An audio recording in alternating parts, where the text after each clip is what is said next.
Hello student, कैसे हैं आप सभी लोग। स्वागत है आपका ज्ञान क्लासेस में। और मैं आशा करता हूं कि आप इस समय अपने घर पर रहते हुए अपनी पढ़ाई को कंटिन्यू रखा हुआ है। इस लॉकडाउन पीरियड में सबसे ज़्यादा ज़रूरी बात यही है कि आप डेली रेगुलर वे में आप अपनी क्लासेस को करते रहें, पढ़ते रहें और प्रैक्टिस करते रहें, ताकि आने वाले बोर्ड एग्ज़ाम्स में और आने वाले स्कूल एग्ज़ाम्स में आपको इस समय का फ़ायदा उठा सकें। तो आज का जो क्लास है वो हमारी क्लास फर्स्ट ईयर के लिए है, 11th के लिए यानी, जिसमें मैं आपको बताने वाला हूँ मैथमेटिक्स का सिलेबस, यानी कि उसका इंट्रोडक्शन है बेसिकली। तो चलिए शुरू करते हैं आज की क्लास। लेकिन उससे पहले आज का ज्ञान लेते हैं। तो ज्ञान की बात करी जाए तो there is no substitute for hard work. तो सीधी सी लाइन है कि यहाँ पर आप सोचें कि हार्ड वर्क ना करें और आपको सक्सेस मिल जाए, तो ऐसा संभव नहीं है, ऐसा नहीं हो सकता। अगर वो आपको सक्सेस मिलती भी है तो उसका कोई मतलब नहीं बनता। अगर आपने हार्ड वर्क नहीं किया है किसी चीज़ के लिए तो आपको उसकी जो इम्पोर्टेंसी है वो आप कभी भी पता नहीं कर सकेंगे, और उसमें आपको मिल तो जाएगा वो चीज़, लेकिन उसका कभी भी आप मज़ा नहीं उठा पाएंगे उस चीज़ का। तो कोई भी चीज़ हो ज़िंदगी में, कोई अच्छी जॉब पाना हो, कोई अच्छा जगह पर रहने के लिए जगह हो, कुछ भी लेना हो, कोई अच्छा घर बनवाना हो, अगर आपने उस घर के बनवाने के लिए अगर मेहनत नहीं करी है तो वो घर आपके लिए रह तो लेंगे आप, लेकिन उसमें मज़ा नहीं आएगी कि हाँ ये घर मैंने बनवाया। नहीं, ऐसा नहीं लगेगा उस समय। जब आपने उसके लिए मेहनत करी हो, आपने पैसे जोड़ जोड़ के अपना घर बनवाया हो, तब आपको लगेगा कि हाँ ये मैंने बनाया है और इसकी मुझे कितनी इम्पोर्टेंस है, वो आपको उस समय पता चलेगी। तो सीधी बात है, there is no substitute for hard work. आपको हार्ड वर्क करना है और इसी तरीके से लगातार कोशिश करती रहनी है अपने अच्छे मार्क्स को बनाने के लिए। तो यहाँ पे इस समय हार्ड वर्क बस आपके लिए इतना ही है कि आप घर पे रहें और लगातार अपनी प्रैक्टिस को करते रहें। इसी के साथ मैं आपके लिए लेके आता हूँ डेली नए वीडियोस, जिसमें मैं आपको कुछ ना कुछ नया बताता हूं। जैसे कि अभी बेसिकली मैं सारे सिलेबस के वीडियो अपलोड कर रहा हूं ताकि आपको अपने सिलेबस के बारे में पूरी जानकारी हो जाए और आप उस चीज़ के लिए तैयार हो जाएं कि आगे आपको क्या क्या पढ़ना है और कैसे पढ़ना है। यहाँ पे मैं कुछ दिनों में ही आपकी डेली क्लासेस भी चालू करने वाला हूँ। बेसिकली अभी तो ऑफलाइन क्लासेस रहेंगी, क्योंकि इस समय मेरे पास यूट्यूब पे उतने सब्सक्राइबर नहीं है, ये मेरा नया चैनल है, उतने सब्सक्राइबर नहीं है कि मैं यहाँ पे ऑनलाइन क्लासेस चालू कर सकूँ। इसलिए मैं आपसे कहूँगा कि अगर आपको ये क्लास अच्छी लगती है तो अपने फ्रेंड्स के साथ इसे ज़रूर शेयर करें और मेरे चैनल को सब्सक्राइब करें। बेसिकली ज्ञान क्लासेस के चैनल को सब्सक्राइब करें और इसे अपने फ्रेंड्स के साथ शेयर करते रहें। और अगर आपको वीडियो ये क्लास जो है वो अच्छी लगती है तो इसे ज़रूर लाइक करें। तो ठीक है, चलिए चलते हैं क्लास में। तो देखते हैं सिलेबस जो हमारा फर्स्ट ईयर के अंदर हमें जो सिलेबस मिलता है वो क्या मिलता है। तो नॉर्मल सा 100 नंबर का पेपर होता है जो आपके स्कूल में होता है। तो उसमें सबसे पहले जो आता है वो अब आता है हमारा सेट्स क्या है, कुछ चीज़ों का ग्रुप बना दिया गया, उन्हीं को हमने क्या बोल दिया, सेट बोल दिया। ये आप पहले भी पढ़ चुके हैं। बेसिकली इसके शुरुआत में इंट्रोडक्शन होगा, उसके बाद सेट और उसका रिप्रेजेंटेशन होगा। एम्प्टी सेट कैसा होता है वो जानेंगे, फाइनाइट सेट क्या होता है, इनफाइनाइट सेट कैसा होता है, इक्वल सेट कैसा होता है, सबसेट कैसा होता है, power set, universal set, Venn diagram, ये काफ़ी ज़्यादा इंपॉर्टेंट है। वेन डायग्राम की वजह से काफ़ी क्वेश्चन सॉल्व होते हैं यहाँ पे ना, तो ये काफ़ी ज़्यादा इंपॉर्टेंट है। और सेट का ऑपरेशन कौन कौन से होते हैं, कॉम्प्लीमेंट्स किसी सेट का कैसे बनाते हैं, तो और प्रैक्टिकल जो हमारे हैं, प्रैक्टिकल प्रॉब्लम जो हमारी, जैसे कि कुछ बंदे कॉफ़ी पसंद करते हैं, कुछ बंदे चाय पसंद करते हैं, तो इस तरीके के हमारे क्वेश्चन इसमें आते हैं। तो इन सब चीज़ों को हम किस में सीखेंगे, सेट्स के अंदर सीखेंगे। ये काफ़ी इंपॉर्टेंट चैप्टर है। वैसे सेट के ज़्यादा बड़े क्वेश्चन तो नहीं आते हैं, लेकिन ये समझने के लिए काफ़ी इंपॉर्टेंट है और जल्दी किसी को समझ में नहीं आता, इसलिए इसको ध्यान लगा के पढ़ना पड़ेगा ना। तो चलिए देखते हैं अगला चैप्टर जो हमारा है वो क्या है, रिलेशन एंड फंक्शन। रिलेशन क्या है, रिलेशन फंक्शंस के एक दूसरे के बीच में रिलेशन बेसिकली यहाँ पे पढ़ना होता है कि जो हमारा सेट हैं उनका एक दूसरे से रिलेशन क्या बना है, इंटरसेक्शन हो रहा है, यूनियन हो रहा है, उनके रिलेशंस और उनके फंक्शंस के बारे में यहाँ पढ़ते हैं हम। ठीक, तो ये भी उसी के सेट्स का ही एक छोटा पार्ट है जो आपको सेकंड चैप्टर में दे दिया गया। इसके बाद पढ़ते हैं ट्रिग्नोमेट्रिक फंक्शन। ये आप लोग बहुत अच्छे से जानते होंगे क्योंकि आप लोग हाई स्कूल क्लियर करके आ रहे हैं, तो इसके बारे में मुझे ज़्यादा बताने की ज़रूरत नहीं है। बेसिकली इंट्रोडक्शन है, उसके बाद एंगल्स, फिर उसके बाद आता है ट्रिग्नोमेट्रिक फंक्शन, फिर उसके बाद आता है sum and difference of two angles. यहाँ पे फॉर्मूले काफ़ी ज़्यादा आ जाते हैं। फिर उसके बाद ट्रिग्नोमेट्रिकल इक्वेशन। आगे देखते हैं तो प्रिंसिपल ऑफ मैथमेटिक इंडक्शन, ये थोड़ा सा अलग चैप्टर है। यहाँ पे अलग क्या चीज़ है, यहाँ पे ये एक्चुअली हम कहेंगे कि थोड़ा चैप्टर आगे दे दिया गया है। यहाँ पे स्टेटमेंट कुछ आते हैं और कुछ जैसे कि एक सीरीज़ है 1 2 3 4 5 6, इनकी जो सम, इनका जो हमको प्रूव करना होगा कि इनका सम n ब्रैकेट में n+1/2 होता है। तो इस चीज़ को प्रूव करने के मतलब कई सारी सीरीज़ होंगी इस तरीके से, और उनको यहाँ पे हम प्रूव करना सीखेंगे ना। तो आगे देखते हैं, पाँचवें चैप्टर में हमारा जो आता है वो आता है complex number in quadratic equation. Complex number इसके बारे में भी यहाँ पे पढ़ेंगे, और उसके बाद अलजेब्रा के अंदर कॉम्प्लेक्स नंबर कैसे होते हैं ये भी जानेंगे। फिर उसके बाद हमारे जो मॉड्यूल्स होते हैं conjugate of a complex number, ये भी यहाँ पढ़ेंगे, ठीक। इसके बाद क्वाड्रेटिक इक्वेशन भी हैं, पोलर रिप्रेजेंटेशन है, कैसे पोलर रिप्रेजेंटेशन किया जाता है, ठीक। तो आगे इसको देखते हैं। लीनियर इक्वेशन की बात करते हैं तो क्या आता है, इन लीनियर इनइक्वलिटीज़ की बात करते हैं तो इनइक्वलिटीज़ बेसिकली कैसे होती हैं कि जो हमारा जो ट्रायंगल के अगर इनइक्वलिटीज़ की बात करी जाए तो वहाँ पे दो साइड का सम तीसरी साइड से हमेशा बड़ा होता है, ये वहाँ की इनइक्वलिटी है। वैसे ही हम इसमें पढ़ेंगे लीनियर इनइक्वलिटीज़ कैसे होता है, 1 वेरिएबल में 2 वेरिएबल में, उनको कैसे हम सॉल्व करेंगे, ग्राफिकल मेथड कैसा होगा, अलजेब्रिक सॉल्यूशन कैसा होगा उसका, तो वो हम यहाँ पे लीनियर इनइक्वलिटीज़ के अंदर पढ़ेंगे। फिर आता है परम्यूटेशन एंड कॉम्बिनेशन, ये भी काफ़ी इंपॉर्टेंट चैप्टर है, इससे भी काफ़ी अच्छे क्वेश्चन आते हैं, इससे काफ़ी मतलब अच्छे मार्क्स के क्वेश्चन आते हैं यहाँ पे बेसिकली।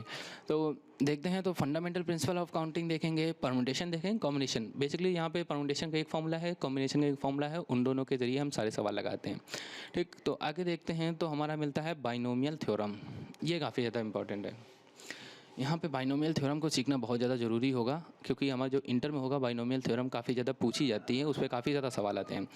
फिर ठीक, जनरल मिडल टर्म्स वहाँ से निकालने सीखेंगे, ठीक, और कुछ नहीं। सीक्वेंस एंड सीरीज़, ये सबसे ज़्यादा मुझे लगता है कि ये अगर आप ये सबसे पहले पढ़ेंगे तो आपको समझने में काफ़ी आसान होगा हमारे चौथे वाले चैप्टर को, है ना। तो इसको हम लोग पढ़ेंगे। यहाँ पे जो है सीक्वेंस क्या था, जैसे हमने आपको बताया था कि 1 + 2 + 3 + 4 इस तरह की सीरीज़ बनी हो n टर्म्स की, और उनका सीरीज़ का हम लोग क्या था सम निकालते हैं, और शायद nth टर्म निकालें, तो इन सबको हम किसी ना सीखते हैं, यहाँ पे सीखते हैं AP में। फिर उसी के पास इसी तरीके से GP ज्योमेट्रिकल प्रोग्रेशन आता है, ठीक। इस तरीके से AM और GM हम लोग निकालना सीखते हैं, जैसे अर्थमेटिकल मीन और ज्योमेट्रिकल मीन, ये निकालना सीखते हैं। फिर सम देखते हैं, स्पेशल सीरीज़ देखते हैं, एक काफ़ी कुछ इसके अंदर पढ़ने के लिए, काफ़ी इंटरेस्टिंग चैप्टर है, पढ़ने में मज़ा आती है इसको। अब आते हैं स्ट्रेट लाइन के अंदर, तो स्ट्रेट लाइन में क्या है, स्लोप निकालना, किसी लाइन की स्लोप क्या है, उसका बेसिकली एंगल निकालते हैं पॉजिटिव एक्स एक्सिस के साथ, ठीक। फिर इसके आता है various form of equation of a line की बहुत सारे टाइप होते हैं, उनको देखेंगे यहाँ पे हम। फिर जनरल इक्वेशन ऑफ लाइन पढ़ेंगे, और फिर distance from a point from a line, एक पॉइंट के किसी लाइन से डिस्टेंस चेक करेंगे, ठीक। ये सब चीज़ें हम लोग स्ट्रेट लाइन के अंदर पढ़ेंगे, काफ़ी इंटरेस्टिंग चैप्टर है। शुरुआत वाले चैप्टर थोड़े से बोरिंग होते हैं, लेकिन ये लास्ट वाले चैप्टर काफ़ी इंटरेस्टिंग होते चले जाते हैं। और यहाँ पे कोनिक सेक्शन, ये काफ़ी इंपॉर्टेंट चैप्टर है और काफ़ी पढ़ने में मज़ा भी आती है ना। तो आगे देखते हैं, तो इंट्रोडक्शन बेसिकली होगा यहाँ पे, और फिर इसके बाद सेक्शंस ऑफ कोन पढ़ेंगे। अभी तक आपने नॉर्मल कोन पढ़ा होगा, एक फुल कोन का आपने वॉल्यूम निकाला होगा, सरफेस एरिया निकाला होगा, काफ़ी कुछ निकाला होगा, है ना। तो वो चीज़ यहाँ पर हम लोग क्या पढ़ेंगे, उसका सेक्शन करके पढ़ेंगे, उसको काट के, यानी कि पूरा एक कोन है उसको हमने 20 से काट दिया, तो उसका सेक्शन क्या निकला के आया, क्या टोटल सरफेस एरिया, ये सब हम लोग इसके अंदर पढ़ेंगे ना। एरिया देखेंगे उसका, ठीक। फिर उसका इसी तरीके से सर्कल में भी होगा, सर्कल को भी हम 20 से काट के देखेंगे, पैराबोला में भी देखेंगे, इलिप्स देखेंगे, हाइपरबोला देखेंगे। इनसे क्वेश्चन बहुत ही ज़्यादा पूछे जाते हैं, ठीक। सर्कल है, पैराबोला है, इलिप्स है, हाइपरबोला है, कौन से, इनसे क्वेश्चन काफ़ी अच्छे होते हैं और काफ़ी मतलब कि नॉलेजेबल क्वेश्चन होते हैं, आपको आगे तक काफ़ी काम आने वाला। अगर आप BSc करते हैं जाके तो आगे ये बहुत ही काम है इसका, कॉनिक्स का। आगे देखते हैं, तो introduction to the 3 dimensional geometry. अब यहाँ पे 3 डायमेंशनल ज्योमेट्री की बात कर दी गई है, तो कोऑर्डिनेट देखेंगे, point in shape, distance between 2 points, section formula, फिर एक्शन कोऑर्डिनेट प्लेन्स, सारी चीज़ें हम लोग इसके अंदर देखेंगे। कोऑर्डिनेट्स के बारे में हम इसमें सब पूरी जानकारी ले लेंगे, ठीक। फिर आता है limits and derivatives. Limits and derivatives आपकी कैलकुलस में काफ़ी ज़्यादा यूज़ होती है, तो ये इसको हम लोग लिमिट्स को पढ़ेंगे ताकि हमारे जो आगे इंटर में आने वाले जो चैप्टर हैं कैलकुलस के अंदर, इंटीग्रेशन, डिफरेंशिएशन, उसमें अंदर काफ़ी अंदर ये काम आएगी, ठीक। तो इसको हम यहाँ पे देखेंगे। आगे आते हैं, तो मैथमेटिकल रीजनिंग, ये कुछ नए चैप्टर डाल दिए गए हैं, मतलब कुछ सालों में ये नया चैप्टर निकल के आया है जो कि काफ़ी ज़्यादा इंटरेस्टिंग है पढ़ने में, है ना। तो यहाँ पे हम लोग क्या पढ़ रहे हैं, स्टेटमेंट। स्टेटमेंट किस तरीके का होता है? वैसे तो स्टेटमेंट कई तरीके के होते हैं जनरल लाइफ में, कुछ होते हैं डेफिनेट, कुछ होते हैं इनडेफिनेट, कुछ होते हैं नेगेटिव स्टेटमेंट, लेकिन जो मैथ की भाषा में जो स्टेटमेंट की परिभाषा है वो थोड़ी सी अलग है। तो उस स्टेटमेंट को हम लोग क्या पढ़ेंगे, मैथ के स्टेटमेंट को इसके अंदर पढ़ेंगे। फिर इसी तरीके से स्पेशल वर्ड और फ्रेजेस पढ़ेंगे। आपको लग रहा होगा जैसे इंग्लिश के है ये तो वर्ड और फ्रेज, लेकिन इसको हम लोग क्या पढ़ेंगे, मैथ के अंदर पढ़ेंगे, इम्प्लीमेंट करेंगे। ठीक, कैसे इम्प्लीकेशन होगा उनका, और वैलिडेटिंग सेंटेंस, सेंटेंस को वैलिडेट करना, ठीक, इसके अंदर पढ़ेंगे। फिर इसका आता है स्टैटिक्स। स्टैटिक्स में क्या है, स्टैटिक्स के अंदर हम लोग क्या करते हैं, सबसे पहले तो स्टैटिक्स नॉर्मल होता है डेटा को हैंडल करना। जैसे मीन मीडियन मोड हम लोग क्लास 6 7th 8th 9th में खूब निकाला है, तो उसी तरीके से स्टैटिक्स के अंदर भी हम लोग क्या करते हैं, वही निकालते हैं। यहाँ पे थोड़ा सा हाई लेवल चला जाता है क्योंकि ये फर्स्ट ईयर है, तो थोड़ा सा हाई लेवल जाएगा। ठीक, तो यहाँ पे मेजर्स और डिस्पर्सन सीखेंगे, रेंज सीखेंगे, जो डेटा है उसकी रेंज कहाँ से कहाँ तक है, मीन डेविएशन कितना आ रहा है, फिर वेरिएशन स्टैंडर्ड डेविएशन कितना है, फ्रीक्वेंसी डिस्ट्रीब्यूशन क्या है, ये सब हम इसके अंदर स्टैटिक्स के अंदर देखेंगे। काफ़ी इंटरेस्टिंग चैप्टर हैं सब के सब बाद वाले। अब इसके बाद प्रोबेबिलिटी, ये काफ़ी इंटरेस्टिंग चैप्टर है। ये थोड़ा सा कंफ्यूजिंग भी रहता है और इंटरेस्टिंग भी बहुत होता है ना। तो यहाँ पे हम लोग एक बेसिकली एक फॉर्मूला होता है, उसको उसी पे हमारे क्या होता है, सारे क्वेश्चन लगते हैं। ठीक, तो यहाँ पे आपको जो दिया गया है रैंडम एक्सपेरिमेंट दिया गया है। यहाँ पे आपको केवल रैंडम एक्सपेरिमेंट दिया गया, लेकिन हम आपको पूरा शुरुआत से लेकर लास्ट तक पूरा एक साथ बताएंगे। ठीक, इसके बाद जो इवेंट्स पे हम हमारे क्वेश्चंस होते हैं वो देखेंगे, फिर अप्रॉक्सीमेट अप्रोच लगाएंगे प्रोबेबिलिटी के अंदर ही। तो ये सब हमारे प्रोबेबिलिटी के अंदर हैं कुछ टॉपिक्स।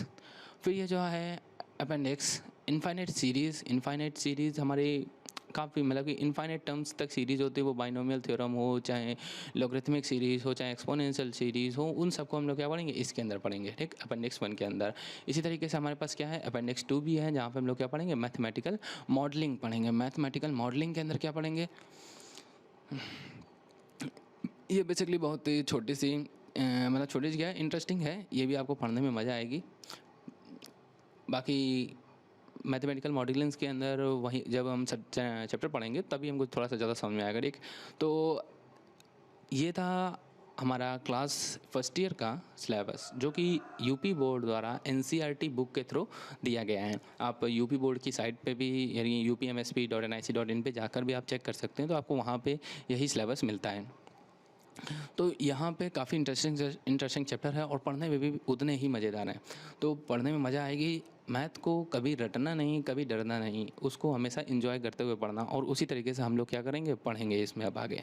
तो यहाँ पे मैंने आज जो अपलोड किया है वो है हमारा क्लास फर्स्ट ईयर का सिलेबस। इसके बाद मैं इंटर का सिलेबस अपलोड करके मैं high school, inter first year और इंटर तीनों की मैथ की क्लासेस चालू कर रहा हूँ।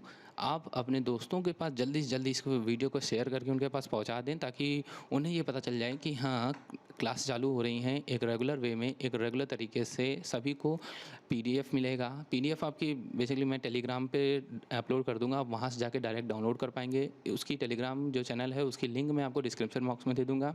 तो आज के लिए इतना ही, मिलते हैं नेक्स्ट वीडियो में, जो कि हमारा होगा क्लास 12th का जो हमारा सिलेबस है, जो वहाँ पे 2 बुकें चलती है, बुक फर्स्ट, बुक सेकंड। ठीक, तो उसके ऊपर दूंगा मैं पहला सिलेबस, पहला जो वीडियो आएगा इसके बाद वो आएगा पार्ट फर्स्ट पे, दूसरा वीडियो पार्ट सेकंड पे होगा।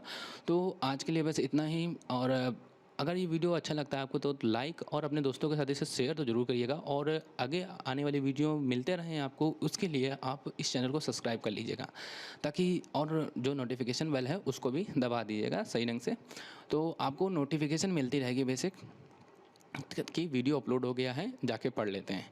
ठीक, तो मिलते हैं।